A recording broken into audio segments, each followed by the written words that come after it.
था कि जो नेचुरल रिसोर्सेज हैं उन पर पहला हक अक़लियतों का है और स्पेसिफिकली कहा गया मुसलमानों का है। के बिना, तिलकधारियों के बिना कोई सरकार बनानी नामुमकिन होती जा रही है। शहर है राम अल्लाह, अल्लाह समझ में आता है, राम कहां से आ गया उसमें। अच्छी तरह सुनिए, धमाका है ये।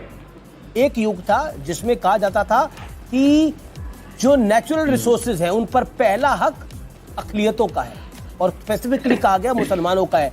वहां से यहां तक, वहां अब ए.के. एंटनी कहते हैं कि हिंदुओं के बिना, तिलकधारियों के बिना कोई सरकार बनानी नामुमकिन होती जा रही है। क्या ये लोग जो आपके दर्शक बैठे हैं, आपने मौलाना साजिद रशीदी साहब का नाम लिया, क्या इन लोगों ने ताली नहीं बजाई क्या इनके नाम पे? बजाई कि नहीं बजाई?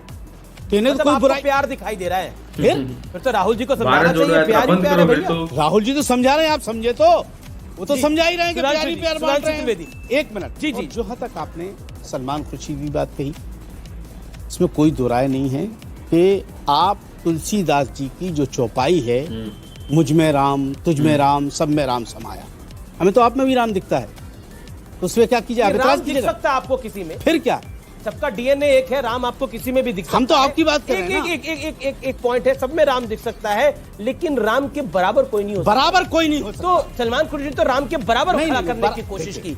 मेरा तो सवाल है कि किसी और धर्म के इमेज के साथ करता तो पता नहीं क्या कुछ हो जाता। देखिए, पहली बात जो मौलाना साहब ने कही, सब में भगवान, सब में राम है, तो मैं याद दिलाना चाहता हूँ, इजिप्ट में फेराहो राजाओं का नाम सुना है ना, जाके चेक करिएगा, फेराहो डायनेस्टी का पहले राजा का नाम क्या है, राम से। सोचिएगा राम से में राम कहां से आ गया। जॉर्डन रिवर, खूब इजराइल और फिलिस्तीन की लड़ाई होती है, जॉर्डन रिवर के वेस्ट बैंक पे बहुत बड़ा इजिप्ट का शहर है राम अल्लाह, अल्लाह समझ में आता है, राम कहां से आ गया उसमें। इसलिए राम सब जगह हैं, चाहे इधर देखिएगा ईस्ट में या वेस्ट में दिखाई पड़ेगा, लेकिन अपने घर पे उनको। मगर अब मैं एक सियासत का जवाब देता हूं और नए वर्ष का। देखिए, जो मौलाना साहब ने सियासत की बात की, देखिए प्रॉब्लम क्या है कि कुछ लोगों के माइंडसेट इस ढंग से भरने का प्रयास किया जाता है।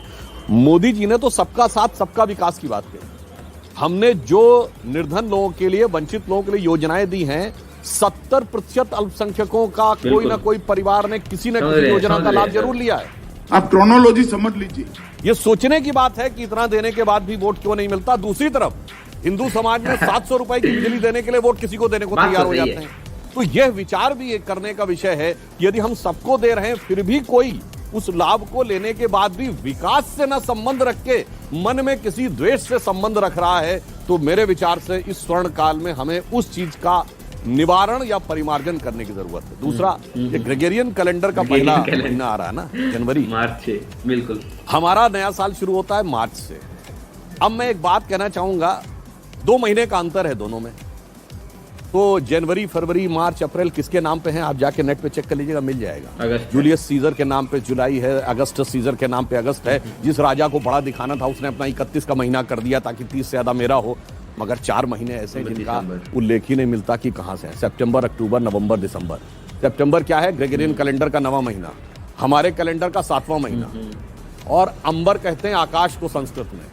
जब 12 जोडियक में आप डिवाइड करते हैं, जब सूर्य सप्त अंबर में है तो वो सप्तंबर है, अष्ट अंबर में है तो अक्टूबर है, नवम अंबर में है तो नवंबर है, दशम अंबर में है तो दिसंबर। और जिनको मेरी बात के ऊपर कोई यकीन ना हो तो मैं पूछना चाहता हूं, बता दो ओरिजिन ऑफ द वर्ड सितंबर, अक्टूबर, नवंबर, दिसंबर। और फिर यदि ये सब कुछ सच है तो जिन जिन लोगों ने अपने महीने का नाम बड़ा करने के लिए 31 का महीना किया, तो सारे कटने कहां से चाहिए थे? आखिरी महीने से कटने चाहिए थे ना, तो दिसंबर 28 का होना चाहिए था, फरवरी 28 का क्यों है? इसका अर्थ साफ है कि जैसे हमारा जिस समय चैत्र शुक्ल प्रतिपदा आती है मार्च के महीने में, सारी दुनिया में एक जमाने में वही कैलेंडर था, मगर अफसोस कि आज हम उसमें आ गए हैं। धीरे धीरे कुहासा छट रहा है, शोक की पिछली रजनी बीच विलसता सुख का नवल प्रभात, एक पर्दा व झीना छुपाए है जिसमें सुख।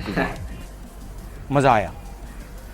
और मैं ये जो मजा, दोस्तों कैसी लगी ये वीडियो कमेंट सेक्शन में जरूर बताइएगा। हमें तो बेहद ही पसंद आई, क्योंकि इसमें हिंदुत्व की भी बात है और हाँ ठीक मतलब सब कुछ है। तो कैसी लगी वीडियो कमेंट सेक्शन में जरूर बताइएगा। ऐसी ही वीडियोस के लिए चैनल को जरूर सब्सक्राइब करें। आपका बहुत बहुत धन्यवाद।